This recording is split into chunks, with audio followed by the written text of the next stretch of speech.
I remember in Vietnam, I had a lot of atheists come up to me, and I used to try and argue them into believing God. And now I just say, look, I know that you know there's a God. You're deceiving yourself. If I put a gun to your head and say, I'm going to shoot you, you'd say, oh, God. You'd cry out to the God you say you don't believe in. It's a mind game.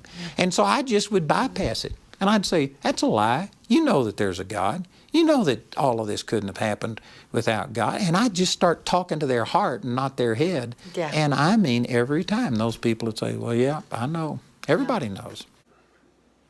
Yeah, this is a very hard topic for me to even to talk about.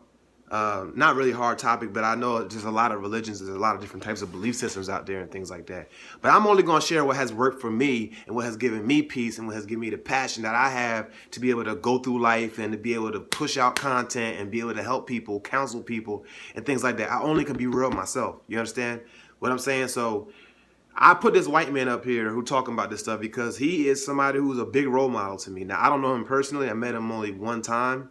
But his teachings are so sound because he really understands the Bible and he really loves God. I look up to people who love God, who respect the word of God, and also who operate in the things that Jesus called them to operate in, which is he operates in healing. He prays for people and you see people get healed. You see broke arms and blind eyes become seeing eyes and things like that. So I respect him.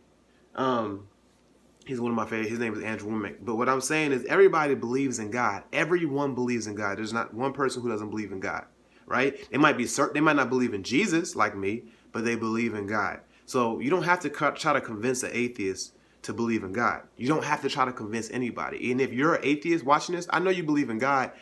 Look, it's common sense that God's real. And this is where I'm going to start before I start putting out more videos on this type of topic. But it's common sense. You can look at any intelligent design and know there's an intelligent designer.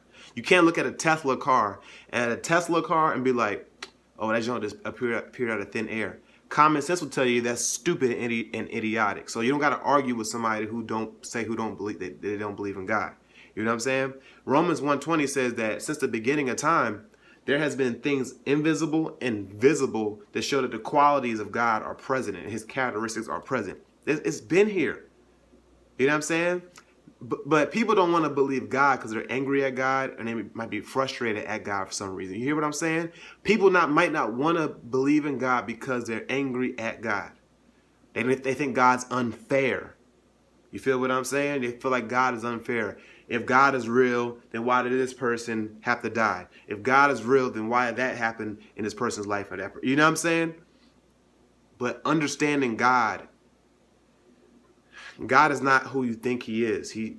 Religion has portrayed God as this tyrant, this evil, angry tyrant. And God's very loving.